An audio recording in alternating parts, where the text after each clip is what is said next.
Welcome back to This Day Live, the Sunday talk show here on the Arise News channel.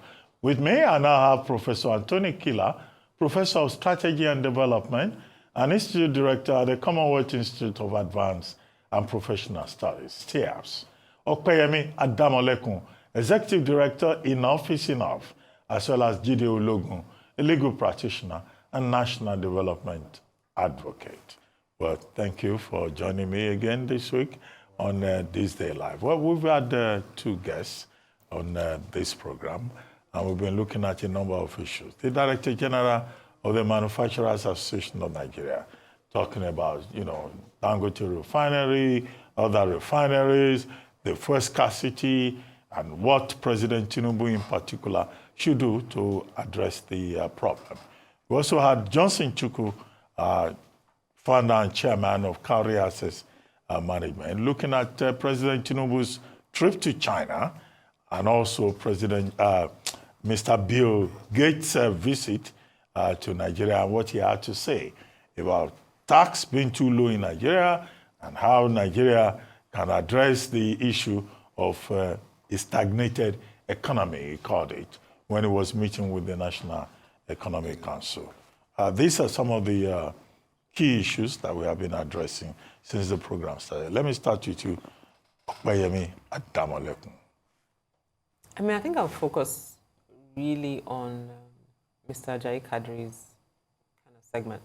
I said this last week, and we've seen it continue this week in NNPC doing what we call shalaye, because they're not being honest and they're not being forthcoming about what is really at play.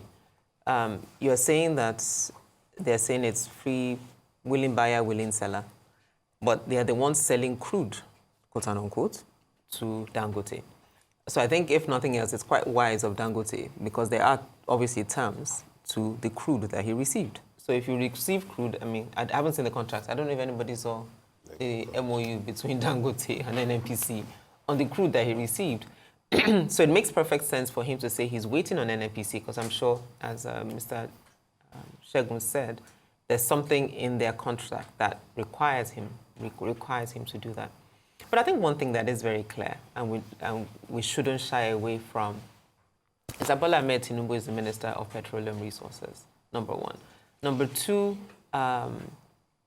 NNPC has been anything but anything. So I don't contract it. They have not been transparent. That's what I'm trying to say. NNPC has been everything but transparent. Thank you. That's the English I was looking for. Has been everything but transparent. And they continue to lie. And they continue. This thing is not. In one vein, you say there's no subsidy. In another vein, you put a cap on how much you price fix. But then you say there's no subsidy, and the sector is deregulated or not deregulated. Nobody understands what Dangote is saying. Nobody understands what NNPC is saying. But what we know is that there's no fuel, or there are extremely long queues, and people were buying fuel at over 1,000 naira. So I guess maybe the demand really would be that Mr. President needs to do his job on two fronts. One, as President of the Federal Republic of Nigeria, which means he's responsible for the entity called Nigeria.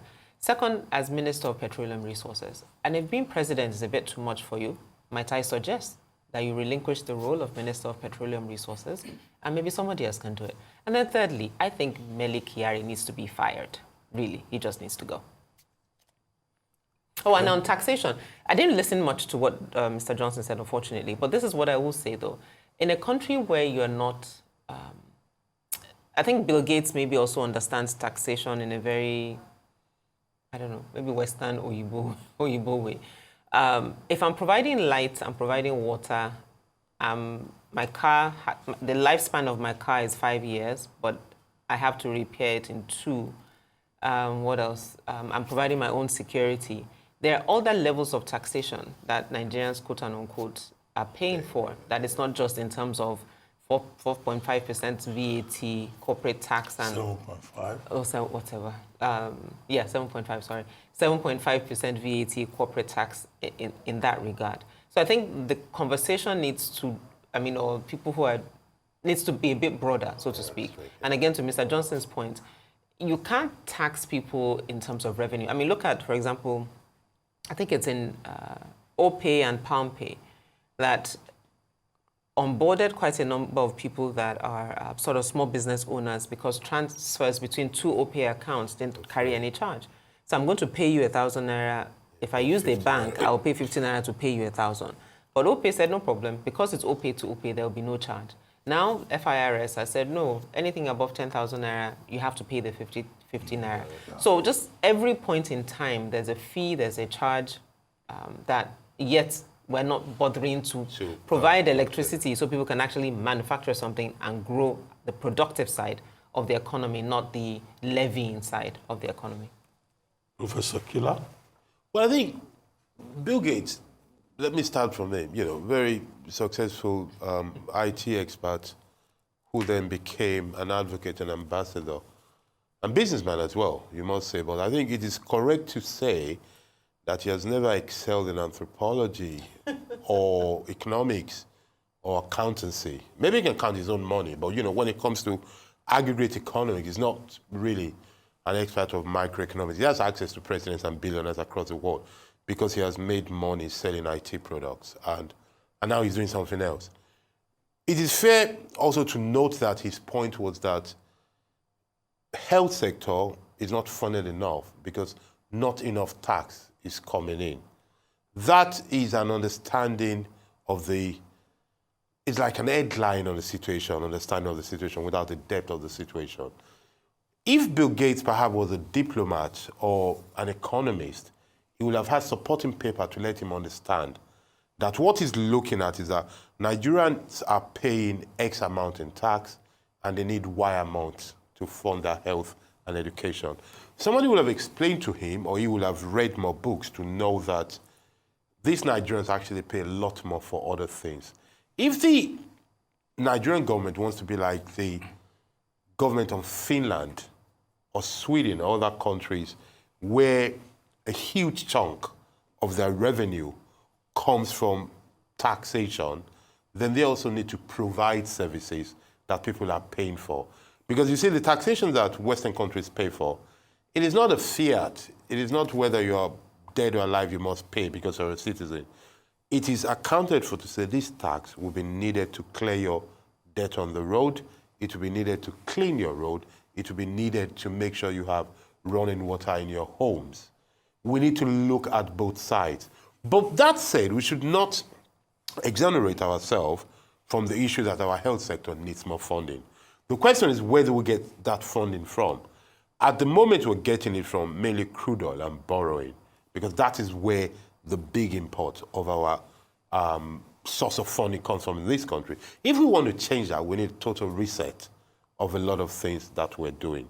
And I think that is the point Bill Gates made. But I believe that Bill Gates, contrary to what a lot of people say, I think, he said it, in a good way, in good faith. It's just that he's a bit shallow on this matter. And, and I said it knowing that he knows a lot of things, but not on this. So maybe he should not bother to go into this kind of things next time, because it might create confusion for him. So let him stick to what he knows. And to just piggyback on that, again, part of the challenge of access. He has the access he has because he's Bill Gates, as you rightly said, he's made money. And so but the fact that you've made money and you're interested in healthcare through your Bill and Melinda Gates Foundation doesn't make you an authority on economics. Yeah, it's not just that he made money. He has spent over $2.8 billion supporting Nigeria. Yes. Whether it's health or it's nutrition or his education. So when a man puts his money here, he will have voice. No, but I think but there's a difference in having voice and then your voice then becoming a topic of like the fact that we're talking about it. We're talking about it because it's Bill Gates, not because he said anything that was accurate. That's the point I'm trying to make. Yeah. Clear. Yeah. Mr. Ologun. Let me start by saying I wish our leaders were like Bill Gates, who from the wealth of his revenue, he has given back to society. Perhaps that prompted a mindset. Giving back. We'll go ahead. The mindset of what he spoke by focusing on our tax regime. And perhaps he came from a society where there is accountability for the tax. And let me go back to 1776, when Adam Smith wrote his book, The Wealth of Nations, and his position was very clear, that the wealth of nation is really determined by the stream of goods and services created within the nation. So now, let me now prompt what I call the informal tax. Recently, we heard the announcement, subsidy is gone. And that was a huge taxation on Nigerians, because the moment that subsidy disappeared from their disposable income, they had to pay more. And by NNPC rating, it was around 600 naira. Now it's over 1,000 naira. And like Professor Kila said, and my good sister here, there are a lot of things Nigerians pay for that they should not pay for. And on the flip side, I wonder who exactly should be taxed more. Is it the leadership that is seen to reflect so much luxurious living and flamboyant lifestyles? Right now, there's a discussion going on that the earnings in the National Assembly should be slashed from between 30 and 40%. So when you put all this together, you have the issue of prioritization. But if Mr. Bill Gates is listening to me, please, in Nigeria here, the citizens appear to be overtaxed. And addressing the government, if you go to the concept of Adam Smith and you empower your economy to be productive, then you can gain more from the economy. We are focusing directly on tax. What about this Band A issue that came?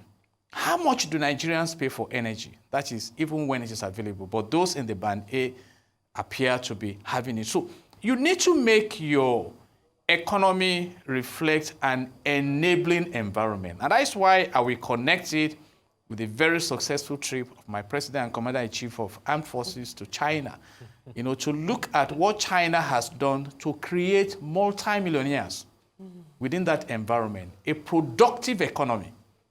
You see, an economy that focuses on not just building wealth within China, but building wealth for China, outside China, that in the global environment, you can feel the prints of China's productivity. And if indeed we want to leverage on that friendship, it's a matter of allowing China to help us. And that brings me to the issue of NNPC. I'm totally disappointed in NNPC. I have my reasons. I was in Form 1 in 1977. And I believe NNPC was established on the 1st of April 1977 to manage the resources of Nigeria that God gave us for wealth. And we came to the point where 100 billion naira was spent to turn around moribund refineries. And now there are schools of thought that now that Dangote is coming to even rescue the nation from an embarrassment, perhaps those who have blending plants near Malta have quickly gathered that what happens to our business. So let's shake the table a bit. Nobody has taken ownership of that blending plant. Nobody will. And that is my address. Exactly. And that is my, you see, But I didn't mention any Doctor, names. that is my address to my President and Commander-in-Chief of the Armed Forces, whom I love so much. In this country, we have read reports of Belgians arrested, used to steal our crude oil. So you have arrested, and you don't know the sponsors of this. Honorable Alake came out to say that powerful people are behind illegal mining in Nigeria. Who are these powerful people? Nothing has happened. And it's easy to arrest protesters and prosecute them. Say that again. It's easy to arrest protesters. Thank you. And prosecute them. It's not And the real enemies of the state They are not touching are them. like slippery fishes in the ocean. That's it. You see, so, and I'm saying this, and I can be quoted. Mr. President, it's your tenure. If you allow them to mess things up, it should be documented against your tenure. Mr. Jide, look at the camera well and talk to Mr. President.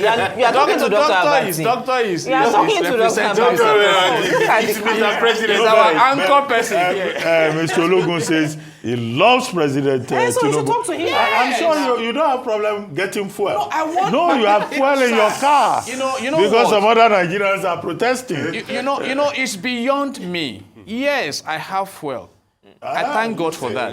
These are the No, ones who I have thank God access for that. to But fuel. sir, Everybody knows at where I'm what going cost? after this program. I was For saying, me. yes, sir, I can donate 5 liters to whoever needs. No, more than that. Doctor, But go ahead. I have asked these questions.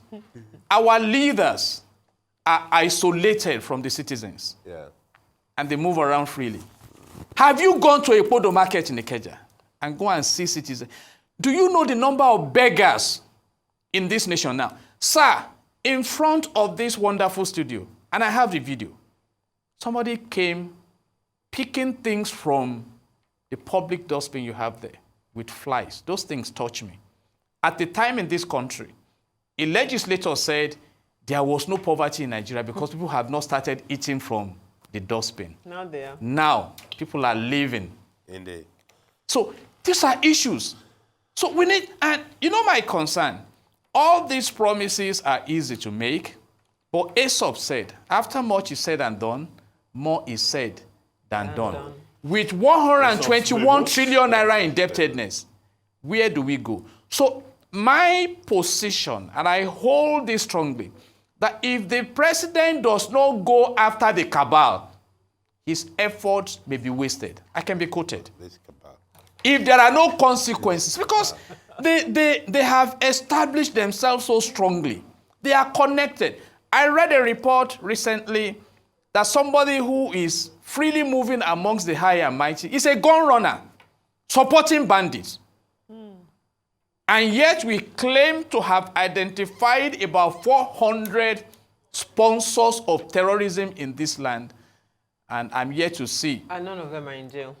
these sponsors brought to justice. So The- we are at a point now where we can listen to the voice of wisdom, that a hungry man is an angry man. And there's a combination of frustration with the hunger, because it's even easy when you can run to your neighbor for food and your neighbor has food.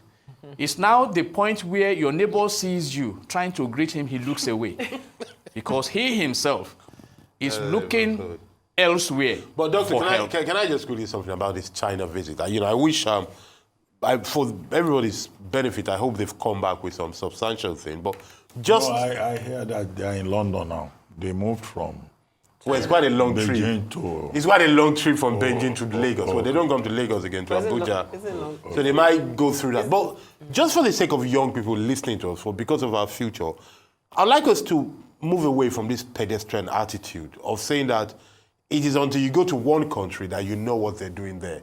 You don't actually need to as an individual, let alone as head of state. Yeah. Intelligence services, there are literatures, there are comparative economic studies are there to look at. So this idea of saying... For people who read. For people who read. That's why we urge people to read. So that we don't need to... Because there's a tendency for people to come out and narrate their personal experience in order to build a nation.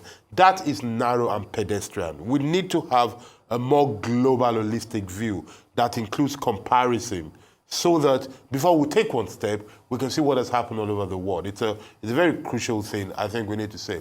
Regarding NNPC, I think we need to pray for them, because the situation there is so opaque. You don't know what is going on. NNPC was added by Buhari as a state thing. Buhari made sure he privatized it before he left politics, I think, forever. So he started it and he ended it. In the middle of it, Nigeria has gained nothing. Or they've even made us worse than we are. So I think we need a very close look at what is going on there. Kyari, I wish you luck with Adamolekun's desire for you. I don't know what to Should say. be, though. I mean, on what grounds should he have been kept? I still don't understand what value is adding to the organization and the country. I mean, like I've spoken. My own position is that the situation with the oil and gas industry is far more complex than specific individuals. But people have if we different speak- views. No, and I agree, and I do agree. Individuals just- make it complex. Oh, by the way, I endorse that position. No, let's be very clear about this matter. I think it's a good position to take.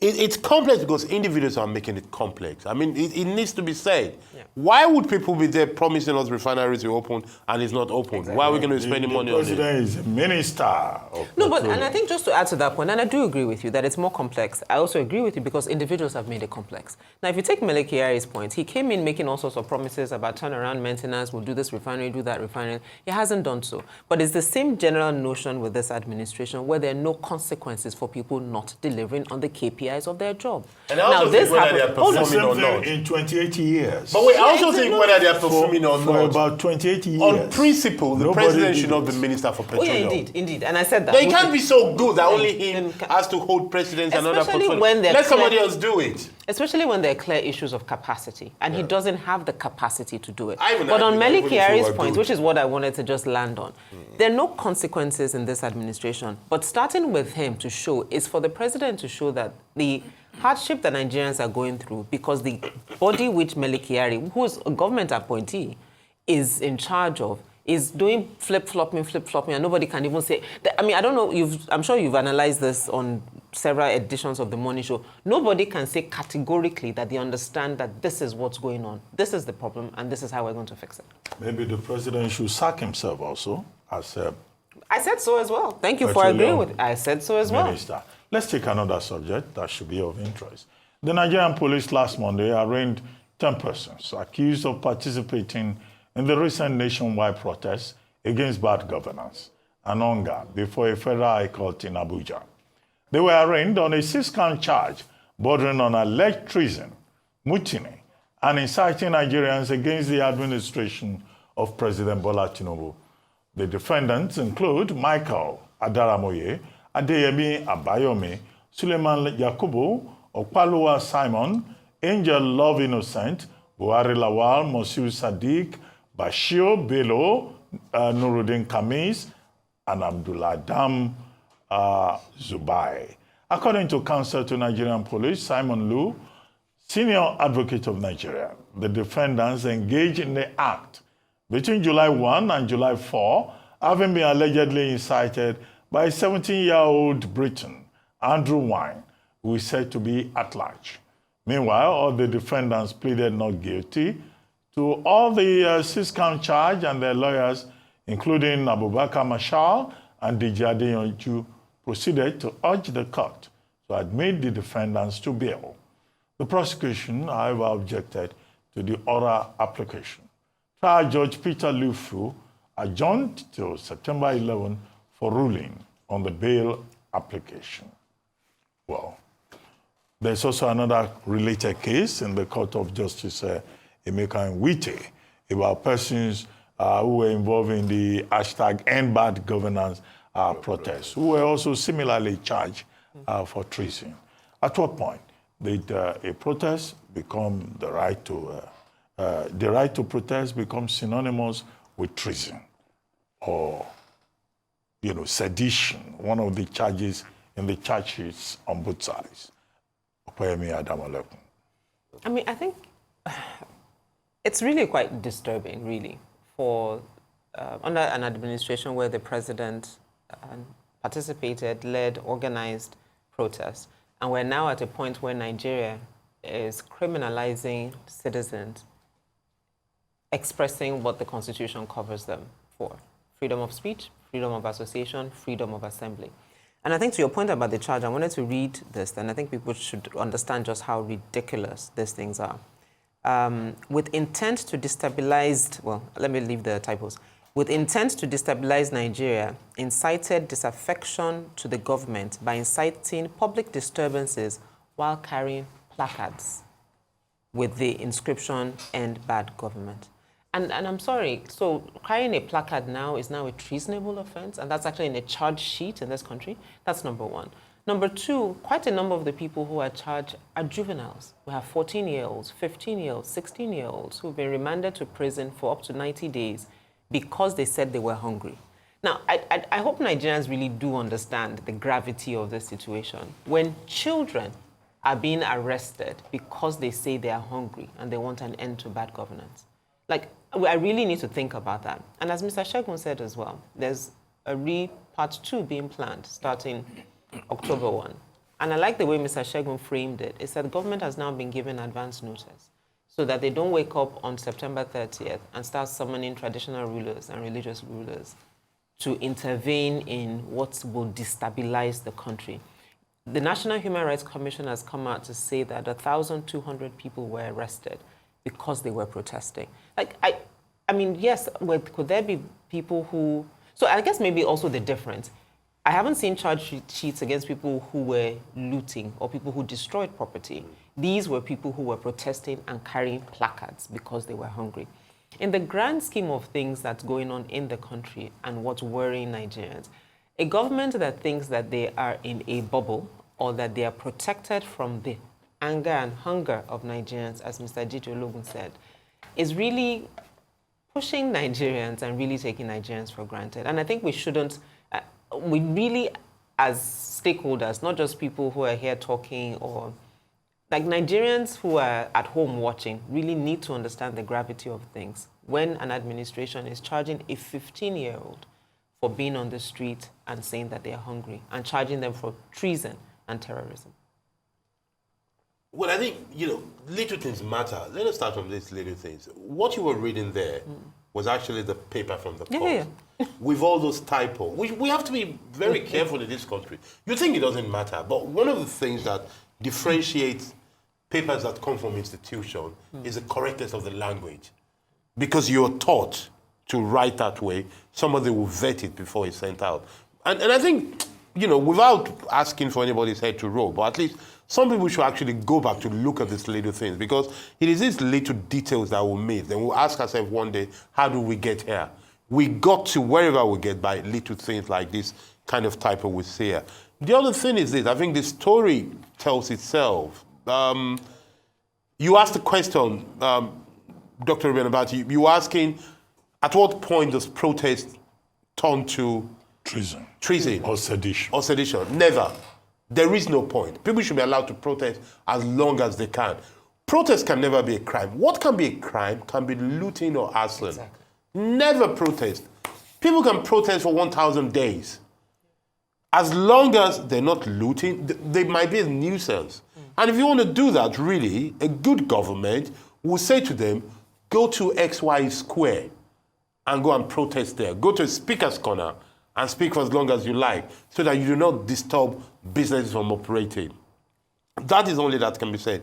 Now, I didn't even notice the idea that these are underage people that are being charged to court. And by the way, I'll finish that. They are being charged to court for protesting. There's something barbaric about it. There's something... Indeed. There's something wrong, inhumane. There's something that people cannot say, these are our children. And I've been saying this, these are our children mentality, regardless of who they are, how they preach, what their name is. They are our children. We need to think that way. And you see, a government, a set of people that cannot think that way are not people to be liked and trusted. I can't like them, because if you act this way, it's a very dangerous way. The other thing that needs to be said is this, the fact that you're charging them at all. Who is this judge that sees children in front of him and postpones for so long to decide whether to get bail or wrong? There's something, I really want to hand over this one to our clerics and our philosophers and all the what those people call the First Lady of the States and the First Lady of Nigeria. Let them come and be a mother on this kind of matter. Okay. Since it seems to be the father. matter is already before the court. Well, let them go and speak to the court. The court will handle the case as it did. No, let them intervene. Let them not say it's within the court. They can say, I, as a mother, as a First Lady of my state, as a First Lady of Nigeria, I think these children should not be treated this way. Otherwise, they say they have no budget, but whatever benefit they have, what do they have it for? It's a matter of public interest. So yes, it is from public interest perspective, people can express their opinions. Mr. Ologun. So let me lay a foundation. If you look at Section 14, subsection 2 of the Nigerian Constitution 1999 as amended, it states clearly that the security and the welfare of the citizens shall be the primary purpose of government. In fact, if you read from verse 15 to 16, it says the government should provide maximum happiness for the citizens. And when that is not delivered upon, and people get angry and begin to express themselves in reaction to the circumstances, the Constitution also covers it. You read Section 36, you read Section 39, Section 40. And what is expected of the government is to address the foundational issues. And I looked at the case of Ajero that also was summoned on the allegations of cybercrime, sponsoring terrorism and things like that. And you saw how it played out. It appeared like he was being intimidated. People will protest if the circumstances prompt protest. Let me now come to the matter in court. Even though it's in court, I'm not preempting anything.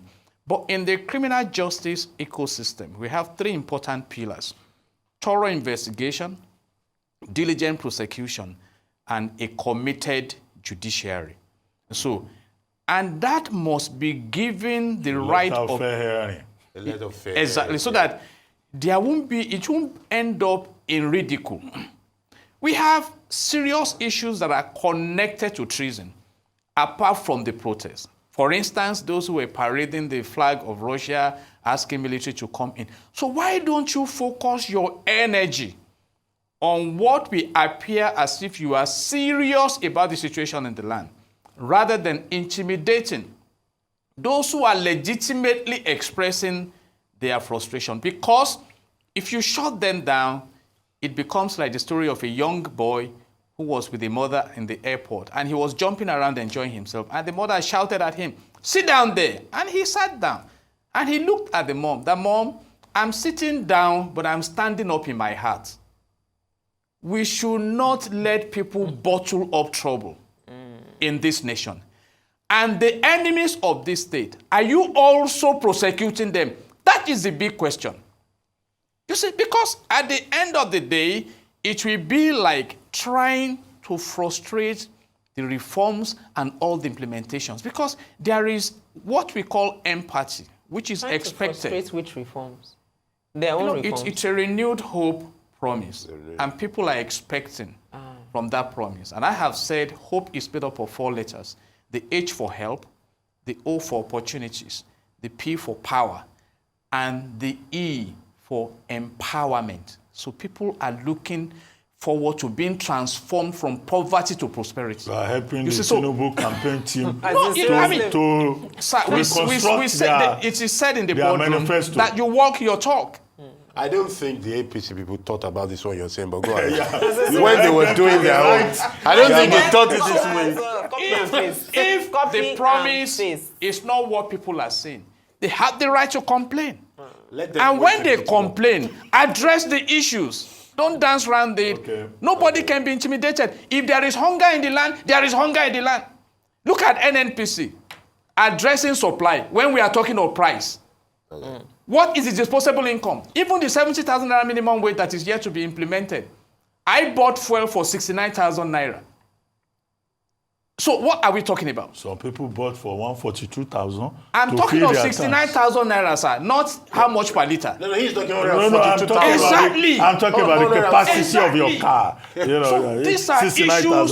So there are crises in the land. So there is need for urgent attention. In fact, what the government should do is to quickly the point is that, look, sir, Mr. Jide, and I hear you, and I think we also need to be very clear, because I'm quite frankly tired of saying what the government should do, It's not that, it's like, this thing is a week long.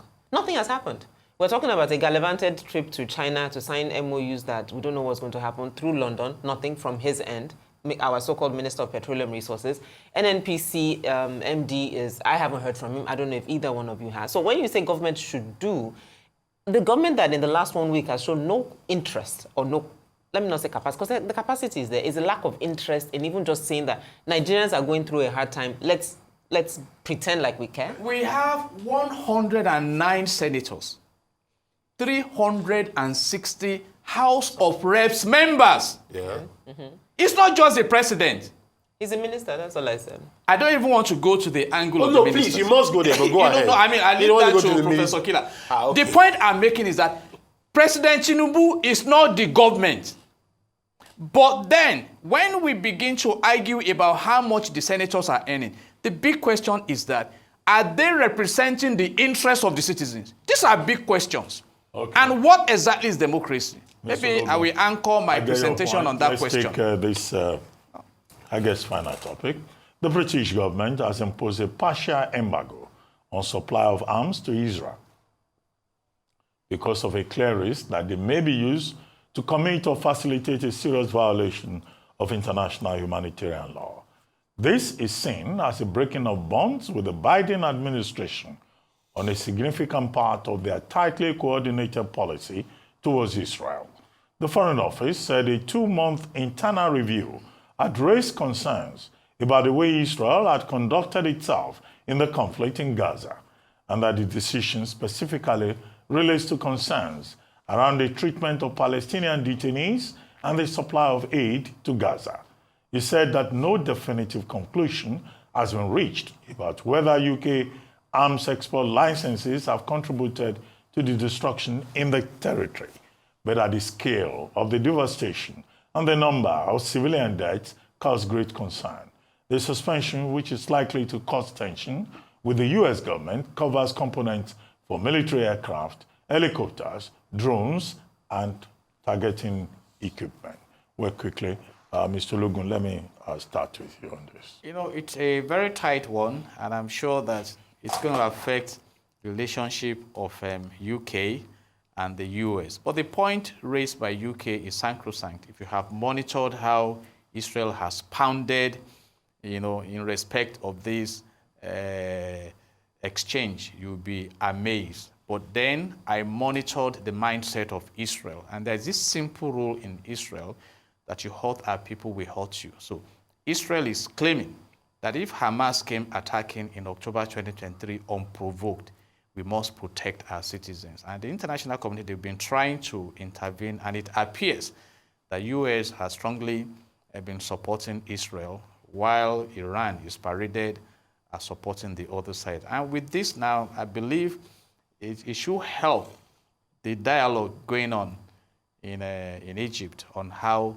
to record a ceasefire. But I hope that will be sustainable. But definitely, it's going to bring a new twist to that military engagement going on between the two parties. Well, Netanyahu remains recalcitrant. He says nobody will preach to him, and that he's targeting total victory. But you are right. You know, what comes from the British is just about 0.02%. But it's a very symbolic thing, the move they've made. It is symbolic. Yes. If I didn't know the workings of the Foreign Office, because I've been an intern there, if I didn't know the workings of the Foreign Office, I would say it's because there's a change of government. The Labour Party, led by Keir Starmer, has always, shown himself to be not so philo-Israel. But it goes beyond that. The truth of the matter is that the position of Israel, rather, the position of Bibi Netanyahu, is becoming a bit unpopular. It has become more cumbersome, more difficult to totally embrace, even within his own country. So this is a right time to show that, given you haven't got the support you proclaim to have, we can now pull back. I doubt that this will cause any kind of skirmish or tension between London and Washington, between the UK and the US, because it's a gradual thing. Biden is proposing an offer they cannot refuse to Netanyahu. This is a sign to Netanyahu what the rest of the West is capable of doing. So I think they tandem. Well, finally, on a lighter mood and in a celebratory mood, Adamolekun grabbed a brace while Victor Osimhen came off the bench to help Nigeria Super Eagles to a comfortable 3-0 victory in an African Cup of Nations qualifying fixture against Benin Republic. Lukman scored in both halves, while Osimhen struck in between. The victory takes Nigeria to the top of Group D as the country prepares for the next tie against Rwanda on Tuesday, September 10.